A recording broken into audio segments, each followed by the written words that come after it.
Lo que haré es el próximo día enviaros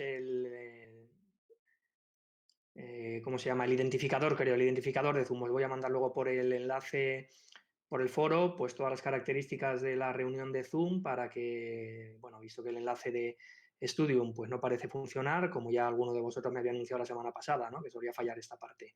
Entonces os mandaré todos los identificadores para ver si podemos de esa forma entrar por ahí la semana próxima.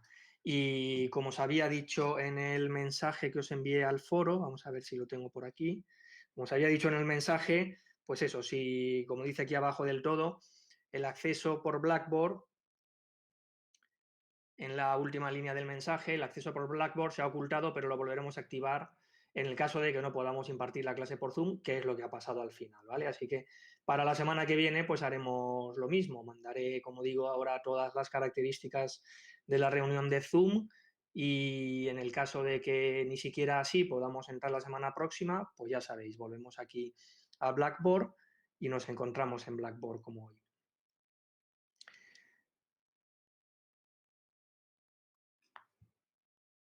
Hoy Blackboard pues también está un poco perezoso, me estaba dando antes mala señal, no he conseguido conectar mi señal de vídeo, no sé si en algún momento me había llegado a ver, pero aquí la sensación que me ha dado es que mi señal de vídeo no conectaba.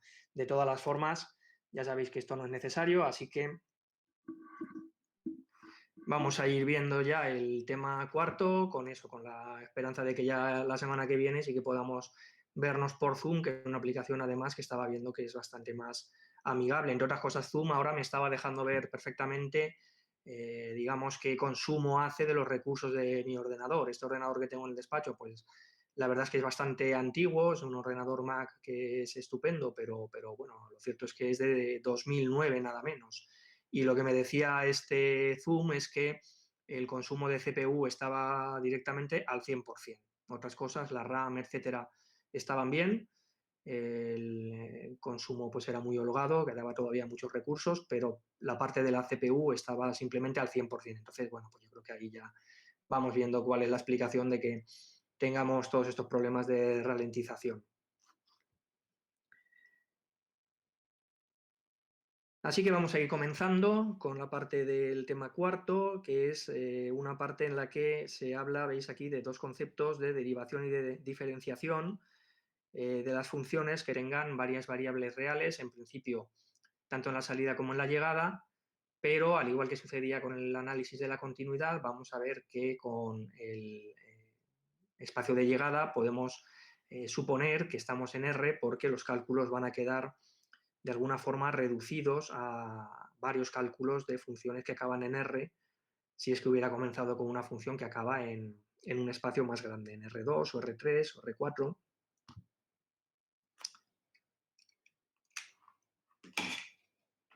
Así que el temario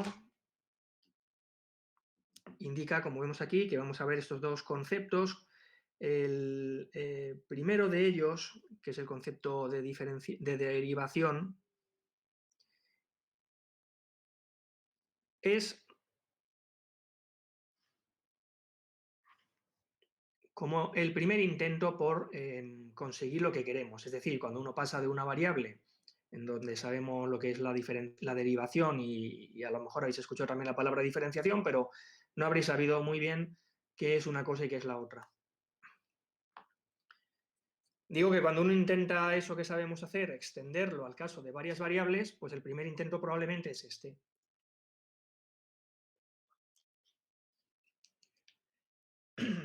Es un intento por sencillamente, perdón, sencillamente replicar la función en la medida en la que se puede, la expresión que teníamos en R en la medida en la que se pueda. Lo que sucede, y bueno, y por eso entonces, como dice aquí abajo, también tiene una interpretación en términos de una pendiente. Lo que sucede es que este es un concepto que no es demasiado útil. Quiere decir esto que no da lugar a unos resultados excesivamente buenos, no es a nivel teórico ni a nivel práctico el tipo de definición que necesitamos para poder conseguir el tipo de resultados que en R sí que nos da la derivación. Esta es la razón de que en el análisis de las funciones de varias variables se introduzca un concepto que es más sofisticado, quiere decir, pues que nos va a costar un poquito más de trabajo entenderlo, pero claro, este es el que necesitamos para obtener ciertamente los resultados, como digo, teóricos en principio, pero luego son los resultados que también van a resultar prácticos, que nosotros esperaríamos de un buen concepto de derivación. Así que por eso hay dos conceptos. Uno, heredado o que replica lo que sucedía en una variable, pero el que sí que nos permite avanzar en la misma dirección en la que nos permitía avanzar el cálculo de las derivadas en una variable es otro concepto más complejo, que es el de diferenciabilidad. Así que vamos a empezar con el primero, el concepto de derivación. Así que como pasaba en R, también se va a hablar de las derivadas en un punto y luego en un conjunto. El segundo caso, curiosamente, a la postre va a ser el más fácil. Recordemos muy rápidamente por qué, con lo que hacíamos en R. Cuando yo tenía en R una función, bien, una función como esta, qué sé yo, menos x al cuadrado. Pues, ¿qué hacíamos con la derivada? Pues aplicando, esta es la derivada, pero es la derivada directamente definida en R, en todo un conjunto.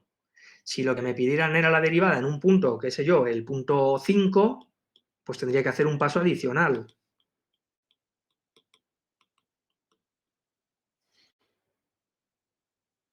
Así que por eso digo que en el análisis de una variable o de varias variables, como vamos a arrancar a hacer ahora, el análisis en un conjunto, a la postre, cuando tengamos toda la teoría lista, pues va a ser más rápido que el caso de un punto, porque el caso de un punto va a significar hacer el análisis en un conjunto, en todo el dominio seguramente, y después particularizar al punto en el que nos encontremos. O sea que es un paso más. Esto respecto a esta cuestión de que es en un punto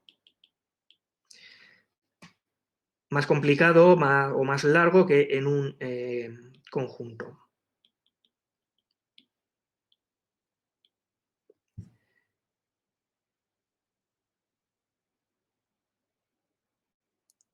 En las funciones de una variable, lo que hacíamos era, para encontrar entonces en la teoría, para definir qué era la derivada en un punto, que correspondía a la pendiente de la recta tangente que acabamos de dibujar, así que yo haría este ángulo que se forma y la pendiente que tiene este ángulo es el valor que corresponde a la derivada en el punto A de la función menos x al cuadrado. Entonces allí nosotros hacíamos una especie de límite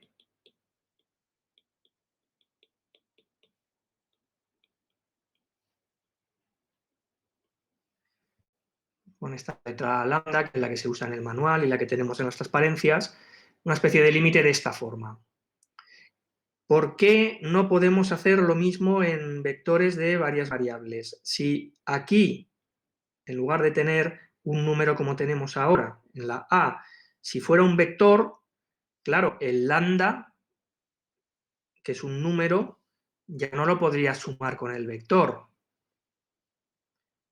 Ahora bien, diréis, bueno, pues entonces convierte el lambda en un vector y entonces lo podrás sumar con el a. Ya, pero es que entonces no puedes dividir por lambda, que es un vector. Así que aquí es donde se encuentra el problema de pasar a varias variables. Si en la fórmula de una variable el a más lambda quieres mantenerlo, no puedes. Si para, digamos, corregir ese error conviertes el lambda en un vector, entonces tampoco puedes porque no podrías dividir. ¿Cómo se soluciona? Pues se soluciona, como vemos en esta transparencia, de diferentes maneras, bueno, básicamente de una que es lo que hay aquí recuadrado. Lo que sucede es que luego se va particularizando, o sea que la definición en la que tenemos que pensar es la que está aquí recuadrada. Como vemos entonces, la solución pasa por fijar una dirección o un vector. Si ese vector u, que por supuesto pues no puede ser 0 porque si no, no estamos haciendo nada, si tomas un vector no nulo del mismo tamaño que el a, es decir, si a estaba en el espacio de salida de tu función y ese espacio de salida estaba en RP, pues tienes entonces que al A, que tiene P componentes, sumarle cosas con P componentes. Estoy viendo que ha dejado de refrescar lo que estoy haciendo yo en la pantalla.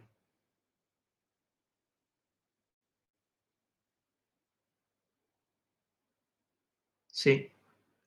Ah, ahora empieza a refrescar, perdón. Vale, digo entonces que la fórmula que hay que recordar es la que está recuadrada, porque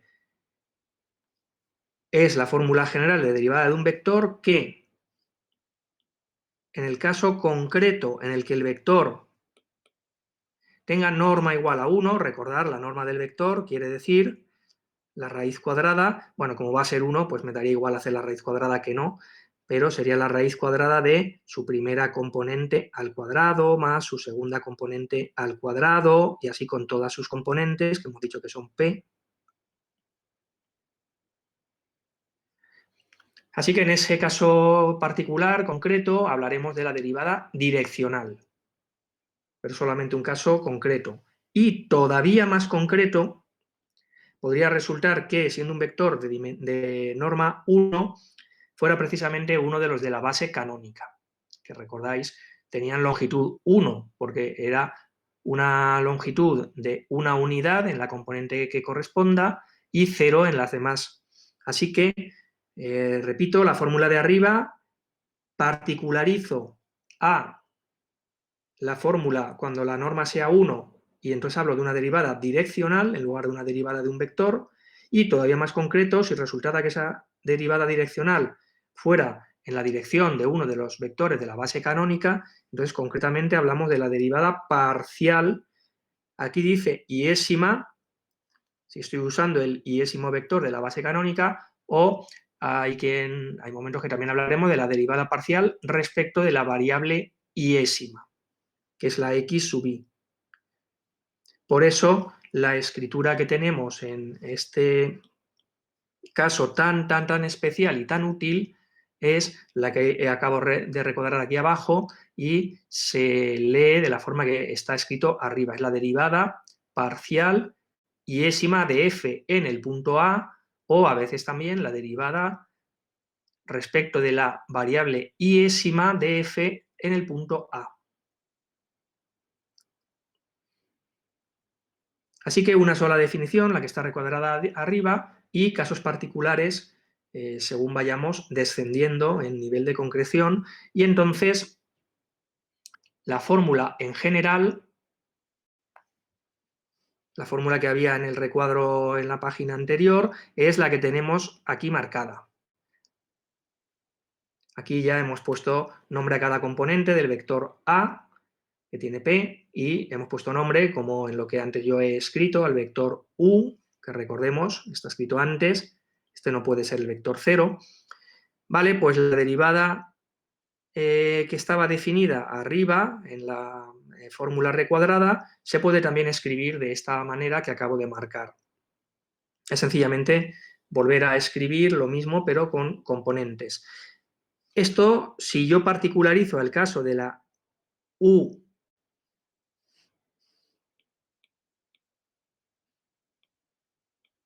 igual al vector iésimo de la base canónica, claro, lo que sucede es que en ese caso U sub 1, bueno, todas las componentes valen 0 excepto la iésima que vale 1.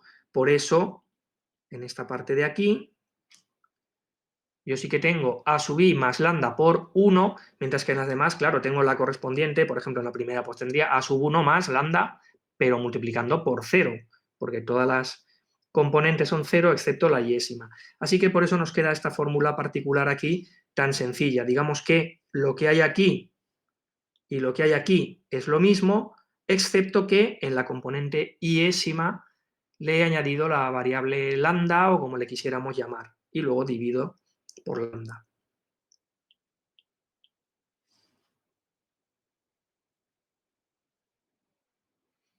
Habíamos dicho entonces que esto era el primer intento de dar con una, digamos que, expresión para la derivación que fuera útil. Esta es entonces, en esta transparencia lo vemos, pues la réplica de lo que estaba escrito en el caso de las funciones de una variable. Estamos haciendo el mismo tipo de fórmula, como veis. Un límite en donde se divide por una cifra que se hace infinitamente pequeña y se hace en el numerador una especie de diferencia entre las valoraciones cerca del punto en donde estés con respecto a las valoraciones en el punto en donde estás.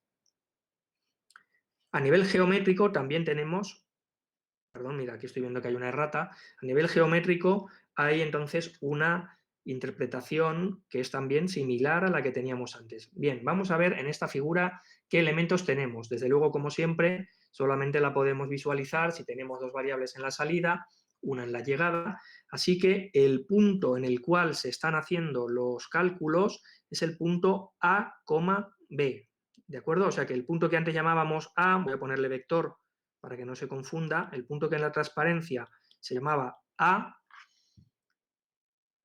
que le añado la flecha arriba, es el puntito que tenemos ahí marcado abajo. Es el punto que tiene dos componentes, A y B. Esta es una gráfica que he encontrado por ahí por internet y por eso pues me tengo que quedar con el tipo de letras y tal que ellos le han dado, ¿de acuerdo? Por eso aparece una A que digamos que tiene dos significados, es porque quiero aprovechar esta gráfica. Vale, pues ¿qué sucede entonces cuando yo quiera calcular el primer elemento que hemos visto de las derivadas parciales? Bueno, esta función tiene en cada punto, por ejemplo en el A, tiene dos derivadas parciales. Tendría la derivada parcial de f respecto de la x, respecto de la primera variable, en el punto AB, que vamos a ver que corresponde a esta figura, y la parcial respecto de la variable segunda, la variable y, el punto AB, que corresponde a esta representación. Bien, la gráfica de la función, la gráfica sería, voy a intentar aquí como dibujar, sería esta especie de superficie que está por encima del dominio, marcado como un trozo, una sección, una parte de la representación. Bueno, pues para calcular la derivada con la x, pues lo que me fijo es en el punto A con el vector, la derivada con la x lo que hace es permitirme moverme solamente en la dirección de la x, que es moverme en la dirección que acabo de marcar en rojo. Tomando esa dirección, en los puntos cerca del lugar en donde me encuentro, tomo las valoraciones. ¿Os dais cuenta de que estoy marcando entonces arriba esta superficie? Esta parte, esta sección de la superficie, quiero decir, ¿de acuerdo? Esta sección de la superficie que había marcado antes. Esta sección de la superficie es la que, fijaos en la gráfica de la derecha, es la que ahora estoy marcando aquí.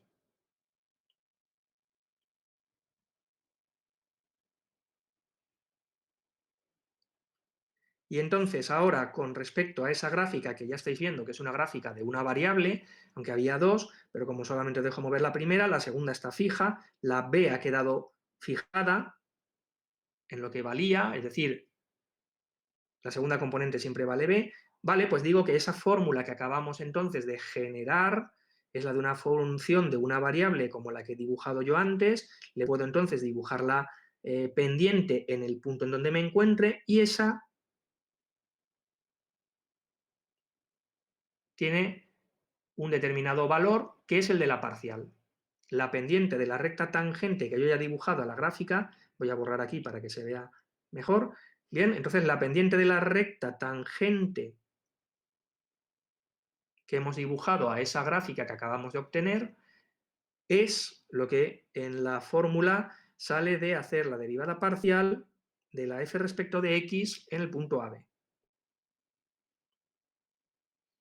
Pues eso es para el cálculo con la x, pero el cálculo con la y pues sale algo muy parecido, solo que mirando ahora en la otra dirección.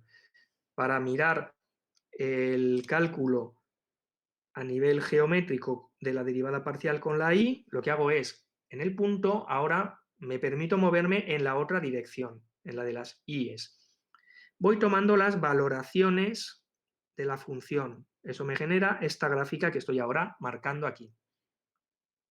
Esa gráfica que me genera es la que dibujo acá. En donde, como vemos ahora, alrededor de la B se me permite moverme. Bueno, pues entonces, igual que hemos dicho antes, con esta fórmula o con esta gráfica yo dibujo la pendiente en el punto en donde me encontraba, el punto donde la I vale B, y esa pendiente de esa recta es la que en la fórmula resulta de aplicar la parcial de f respecto de I en el lugar AB. Aquí ahora la X se ha mantenido fija todo el tiempo. Así que en este aspecto decimos que esto replica lo que hemos hecho antes en una variable. El cálculo que tenemos aquí pues está representando lo que sucede con las dos derivadas más importantes, la derivada con la X y la derivada con la Y. Pero tened en cuenta, aunque no lo dibujemos, pues para no hacer más lío aquí, que si yo pensara en la derivada con respecto a U, si es unitario, si no hay que hacer una pequeña corrección, pero si es un vector unitario, estaríamos replicando lo que hemos hecho. Volveríamos a pensar en las valoraciones de la gráfica cuando yo me mueva en esa dirección, me aparecería una nueva gráfica aquí arriba, volvería entonces a dibujar la gráfica que me saliera y ella tiene una pendiente y esa pendiente sería la pendiente de esa gráfica que haya obtenido, la parcial de f respecto de u en el punto AB.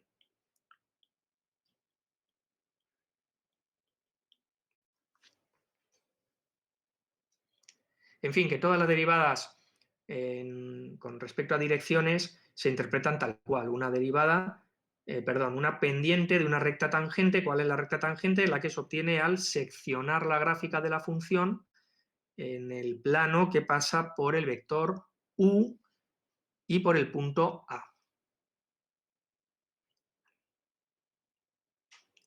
Esta es una pequeña transparencia sencillamente para que veamos, y probablemente incluso ya lo hayáis visto en la asignatura de Introducción a la Economía, que las derivadas parciales son elementos que aparecen también en la teoría económica desde el principio. Aquí aparecen simplemente unos cuantos elementos que son elementos con nombre, lo cual nos indica que son elementos importantes en ese análisis. Cuando tienes una función de demanda walrasiana, es decir, en donde tú conoces los precios de los elementos y la cantidad que tiene, de la que dispone alguien, pues bueno, la derivada de esa función de demanda walrasiana con respecto al W, con respecto a la renta disponible, pues tiene un nombre y es el efecto renta, ¿verdad? Que te dice, por ejemplo, te distingue los bienes que se llaman normales, que son aquellos que, bueno, pues cuando tienes más renta los compras, ¿no? De los bienes que se llaman inferior, ¿verdad? Esto os habrán explicado y si no os explicarán, pero el hecho de que las derivadas parciales de las diferentes componentes con respecto a una misma cosa que es el precio, pues sean positivas o negativas, te va a distinguir el tipo de bienes, ¿verdad? Bienes normales, pues, como dice el nombre, pues son los habituales. Si tienes más dinero, pues consumes más electricidad seguramente y más calefacción, etcétera. Bienes inferiores, pues cuando tienes más dinero dejas de comer patatas y comes filetes y comes, ¿verdad? Entonces este es el tipo de elementos que justifican en la introducción de las derivadas parciales también en economía. Como dice aquí abajo, también se pueden analizar las derivadas de la XL, la componente que mide la demanda del bien L, con respecto al precio K, ¿verdad? El efecto precio del bien K sobre la demanda del bien L, ¿no? O sea que, por ejemplo, si sube el precio de la ternera, pues se consumirá probablemente más pollo. Entonces el efecto del precio de un bien sobre otro existe, no es una ficción, es algo que evidentemente sucede en la realidad y con este tipo de objetos matemáticos se puede calibrar. Bueno, vamos ahora a ver ya algún ejemplo para ver qué tipo de cálculos son los que requieren estas fórmulas. El cálculo, evidentemente, al final no se va a hacer así. Como tantas veces os habré dicho, el concepto matemático típicamente no se utiliza en la práctica, sea cual sea, en álgebra, en análisis, pues típicamente no defines una cosa y haces todos los ejercicios, todos los problemas, resuelves todas las situaciones con ellos, sino que después de ese primer concepto que refleja lo que tú quieres, que modeliza el objeto que tú quieres, después se realiza una serie de avances teóricos con los cuales concluyes que es posible manejarse de una forma práctica más útil, más sencilla, más rápida, más intuitiva, y eso es lo que vamos a ver que también sucede aquí en este caso. Pero vamos a ver cómo actuaría la definición en algún caso sencillo, en donde sí sea posible realizar todos los cálculos y llegar hasta el final. Tenemos esta función que podríamos dibujar con matemática, por ejemplo, una función de R2 a R con esta fórmula. Y nos piden calcular la derivada respecto del vector 1, 1 en el punto 1, 3. ¿De acuerdo? Mucho cuidado porque es fácil confundirse, ¿verdad? Y leer y realizar mal los cálculos sin darnos cuenta de cuál es el punto en el que nos encontramos y cuál es el vector respecto del cual se hace la derivación. En la anotación que hemos hecho, recordar que siempre el punto en el cual nos situamos es lo que está como a la derecha y el vector respecto del cual hace las derivadas es el que está abajo. Así que por eso la fórmula que corresponde es, bueno, pues por supuesto es la primera que había en el cálculo, que es, por ejemplo, la que tenemos aquí. Lo que pasa es que ahora estamos particularizando, la P vale 2, el vector A es el 1, 3, el U es el 1, 1, pero vamos a aplicar esta fórmula.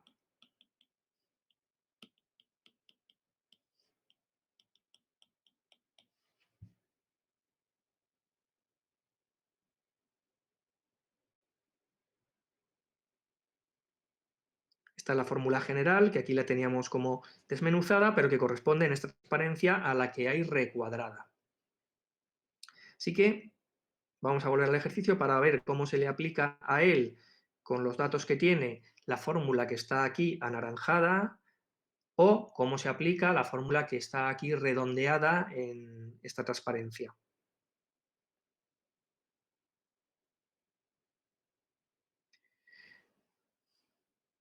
Entonces, la fórmula habíamos dicho que era un límite en donde hay una cifra que se acerca a cero, que está en un denominador, y en el numerador de la fracción está la valoración en el punto. El punto que, insisto, es lo que está a la derecha.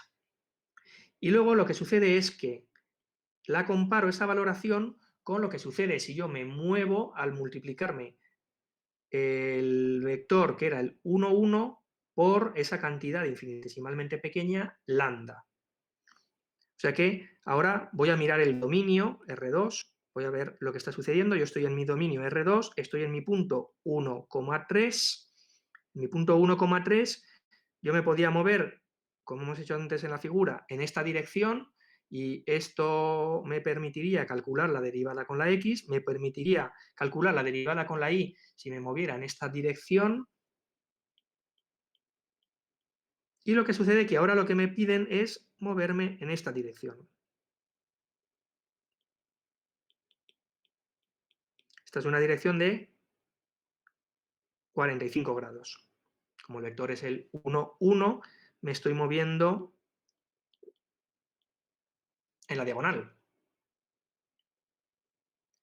Pues bien, lo que sucede es que en el punto 1, 3 y en todos los que están en la recta que he marcado, o al menos me basta con saber lo que sucede en un entorno lo bastante pequeñito, porque ya hemos dicho que el cálculo diferencial, igual que el cálculo de la continuidad, es un cálculo local, no me importa lo que suceda lejos.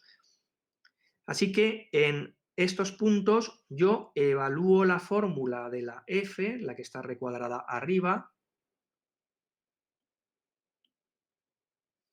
¿de acuerdo? La del recuadro, evalúo esa fórmula f y voy comparando esas valoraciones que voy obteniendo con la que valía f en el punto 1, 3. f en el punto 1, 3, aquí está escrito que vale 3 menos 2, que es 1. Bueno, pues entonces, esta parte, aplicando esta fórmula, es primera componente, recordad lo que decíamos también en álgebra. La fórmula f de xy, yo lo que voy a leer para que me facilite el cálculo después es f de xy realiza el cuadrado de la primera componente y la multiplica por la segunda. Y al resultado le resta el doble de la primera componente. Bueno, pues eso aplicado a lo que he recuadrado abajo me dirá primera componente, que es 1 más lambda, la hago al cuadrado. Y la multiplico por la segunda componente, que es 3 más lambda. Al resultado le resto 2 veces la primera componente. Era menos 2x, le resto 2 veces la primera componente. Muy bien, esta es la parte entonces que había. Y f de 1, 3, pues reemplazo 1 al cuadrado por 3, que es 3, menos 2 por 1, que es 2. Y por eso f de 1, 3 vale 1. Bueno, pues aquí hay un pequeño salto, hay una serie de operaciones que podéis luego confirmar que os salen bien, las hacéis ahí en el papel y confirmáis que el resultado, cuando hacéis la multiplicación, la resta, etcétera, se cancela una serie de cosas y queda lo que está escrito aquí. Veis que se puede sacar un lambda, factor común, en el numerador, por eso puedo cancelar el lambda, y claro, este límite que me queda aquí es muy sencillo, porque tengo una suma de 3 cosas, todas continuas, es una función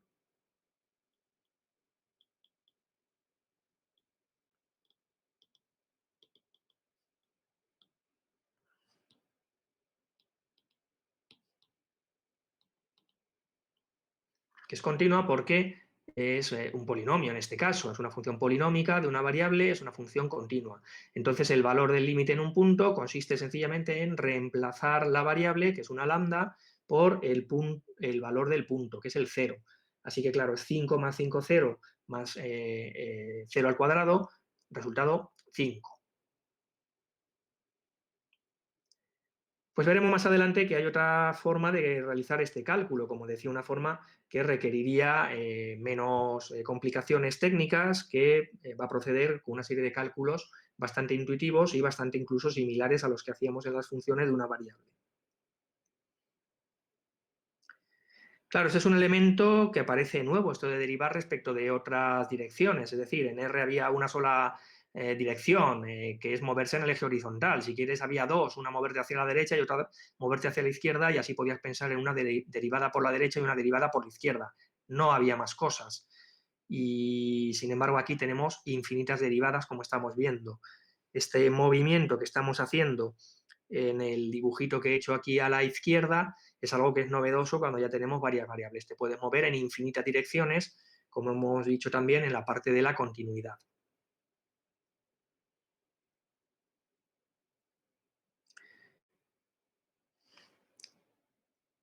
Antes hemos distinguido entonces, cuando hablábamos, bueno, en la parte de arriba, sencillamente lo que estamos diciendo es, bueno, pues lo mismo que antes hemos hecho con la función f de x igual a menos x al cuadrado, que yo decía f' de x es menos 2x. Bueno, esto es, salvando las distancias,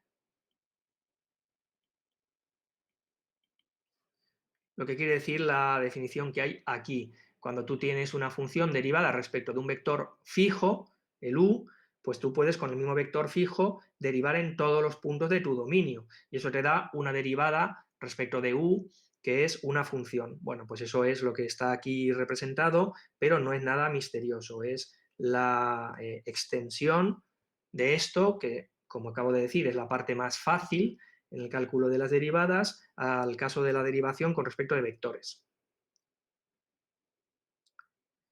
Bueno, pues la relación decía, en la primera transparencia hemos dado como 3 definiciones y hemos dicho que la primera la primera fórmula que hemos dado era general y podemos particularizar a la segunda si el vector tenía norma 1.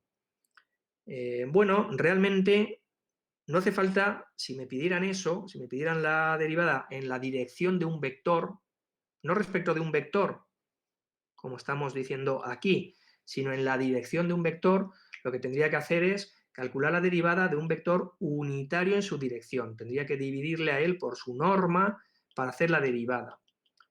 Bueno, pues lo que me dice esta fórmula es que puedes hacerlo en ese orden, es decir, dividir por la norma del vector y con él proceder,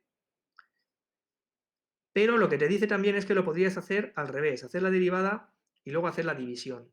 Fijaos en lo que está aquí haciendo. Rho, quiero decir, esta es una letra griega que se llama Rho,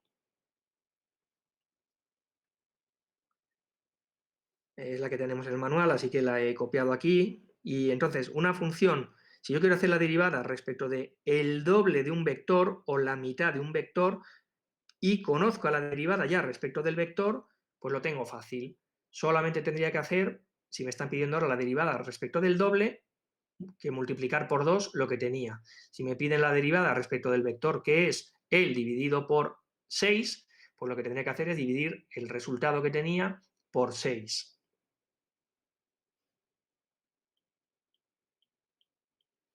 Así que esto es lo que está diciendo esta fórmula y, como digo, nos sirve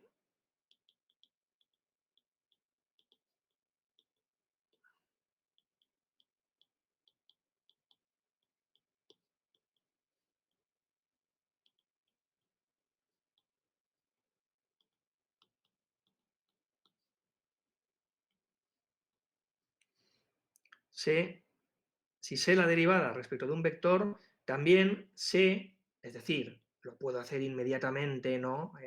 Pero no necesito volver a hacer la fórmula, seré capaz de encontrar la derivada en la dirección de u muy fácilmente. ¿Por qué? Pues porque si el vector u, para ser unitario, lo tengo que dividir por su norma, pues lo que me dice es que debo también dividir la derivada que ya tuviera por su norma.